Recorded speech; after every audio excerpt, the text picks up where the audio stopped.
News 18 India. उधर Gaza के खान यूनिस शहर में इजरायल की सेना ने हमास के एक ठिकाने पर बहुत बड़ी स्ट्राइक कर दी। ऑपरेशन के दौरान इजरायल के सैनिक एक मकान में घुसे और उन्होंने वहां करीब 2 घंटे तक ताबड़तोड़ फायरिंग की और इस दौरान पूरा इलाका गोलियों की तड़तड़ाहट से गूंज उठा। मकान के अंदर घुसे इजरायल के सैनिक बिना रुके फायरिंग करते दिखाई दिए। हमास के ठिकाने पर इस बड़े हमले का पूरा वीडियो इजरायल के एक सैनिक की वर्दी में लगे कैमरे में रिकॉर्ड हो गया। वीडियो में 2 सैनिक खतरनाक हथियार के साथ सीढ़ियों के ऊपर खड़े दिखाई दिए। इसके बाद उस मकान के एक कमरे में वो सैनिक अंधाधुंध फायरिंग करते नजर आए। इजरायल के उन सैनिकों ने वहां इतनी गोलियां चलाईं कि पूरा मकान धुआं-धुआं हो गया। कमरे में इतना धुआं फैल गया कि कुछ भी साफ-साफ नजर नहीं आ रहा था। फायरिंग की वजह से चारों तरफ बारूद की गंध फैल गई। इसके बाद इजरायल के एक सैनिक ने उस कमरे में हैंड ग्रेनेड फेंक दिया और तेजी से सीढ़ियों से नीचे भागा।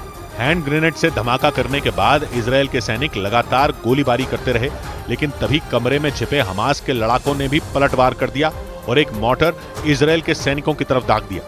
हालांकि मॉर्टर हमले में इजरायल के सैनिक बाल-बाल बच गए। इसके बाद इजरायल के सैनिकों ने जोरदार फायरिंग शुरू कर दी और हमास के लड़ाकों को मार गिराने का दावा किया।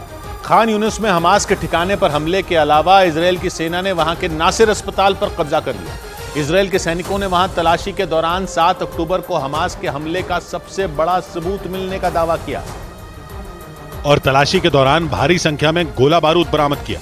इजरायल के सैनिकों को नासिर अस्पताल के बाहर खड़ी एक गाड़ी में ग्रेनेड रखा हुआ दिखाई दिया।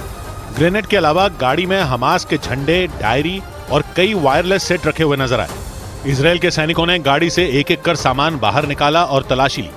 तलाशी के दौरान भारी संख्या में गोला बारूद उस गाड़ी से बरामद किया गया, लेकिन जैसे ही उन सैनिकों की नजर कार पर लगे स्टिकर पर गई, वो दंग रह गए। नासिर अस्पताल के बाहर मिली उस कार पर इजरायल के किबुत्ज नियो ओज का स्टिकर लगा हुआ था। स्टिकर देखते ही इजरायल के सैनिक ये समझ गए कि अस्पताल के बाहर मिली इस गाड़ी का इस्तेमाल 7 अक्टूबर को हुए हमले में किया गया था, क्योंकि इजरायल का किबुत्ज नियो ओज वही जगह है जहां 7 अक्टूबर को हमास के लड़ाकों ने भयानक तबाही मचाई थी। ये इलाका गाजा की सीमा से महज 1.5 किलोमीटर दूर है और इजरायल के सैनिकों के मुताबिक हमास के लड़ाकों ने स्टिकर लगी इस गाड़ी का इस्तेमाल करके सुरक्षा कर्मियों को उस दिन चकमा दिया था।